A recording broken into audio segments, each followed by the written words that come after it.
never share your toys or communicate.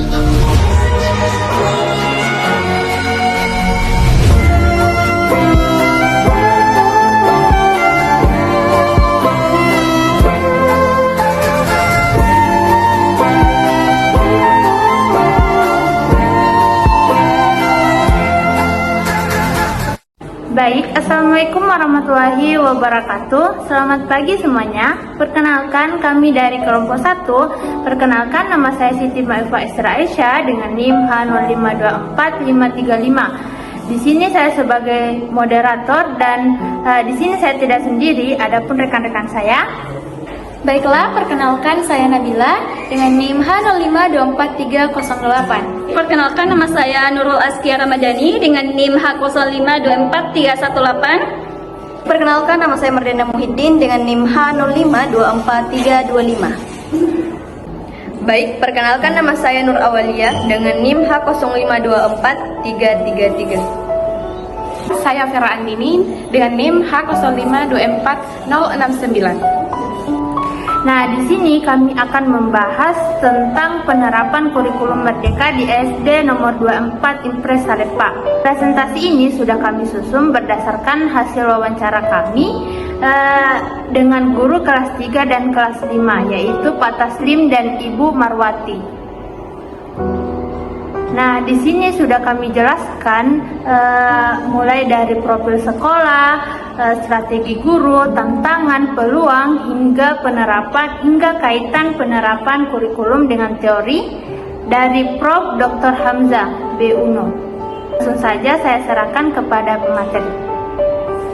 Terima kasih atas kesempatan yang telah diberikan. Nah, perlu kita ketahui terlebih dahulu, kurikulum Merdeka ini berawal dari adanya perubahan dan perkembangan kebijakan pendidikan nasional yang menuntut adanya inovasi dalam pengembangan kurikulum. Nah, kurikulum kini tidak lagi dianggap sebagai dokumen yang bersifat tetap, tetapi sebagai hasil dari proses rekayasa pedagogik, yaitu rancangan pembelajaran yang menyeluruh dan terintegrasi agar sesuai dengan kebutuhan peserta didik.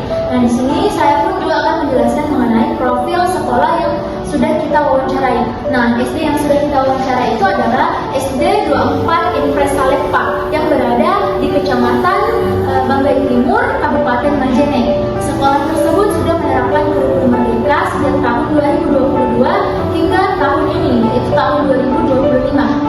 Nah, guru yang ada di sekolah tersebut itu berjumlah sekitar 13 orang. Kemudian siswanya sekitaran 180 siswa. Nah, kemudian nama kepala sekolah di SD Salepa itu adalah Ibu Rasdiana Mas'ud SPD SD. Kemudian, dari hasil observasi kami, sekolah tersebut sudah memiliki semangat yang tinggi untuk beradaptasi dengan perubahan kurikulum. Seperti itu. Jadi, sekolah tersebut sangat bersemangat atas beradaptasi dengan perubahan kurikulum seperti itu. Baik, saya akan melanjutkan dari materi sebelumnya. Nah, di sini saya akan menjelaskan tentang latar belakang dan tujuan dari observasi kami ini.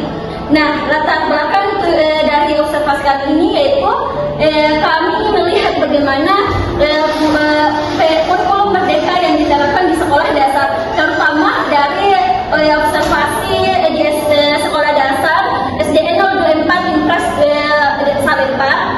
Nah, ada tujuan pembelajaran, tujuan dari hasil observasi kami ini, yaitu yang pertama kami ini melihat bagaimana pemahaman guru yang ada di sekolah SD 024 Impres Salepa. Yang kedua, bagaimana kurikulum itu atau strategi yang diterapkan oleh guru tersebut.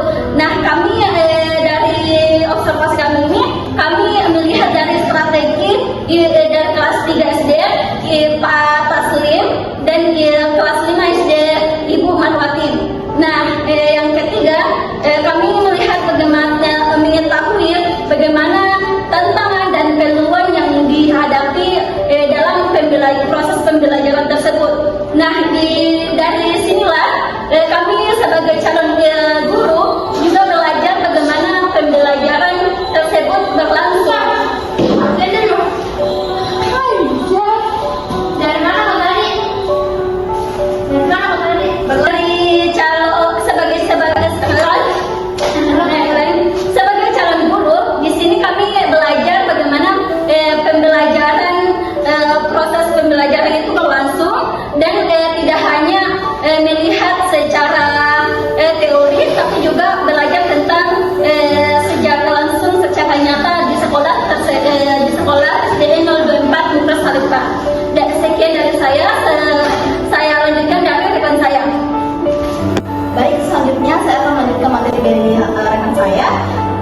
berdasarkan hasil wawancara kami dengan dua guru, yaitu Pak Taslim dengan Ibu Marwati.